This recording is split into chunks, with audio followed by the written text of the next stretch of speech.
गणपती बाप्पा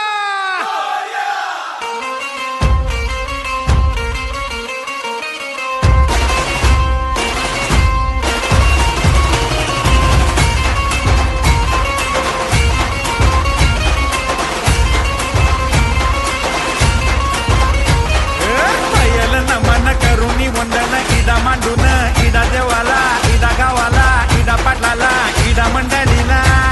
आम्ही सांगतो नमन तुम्ही ऐका हो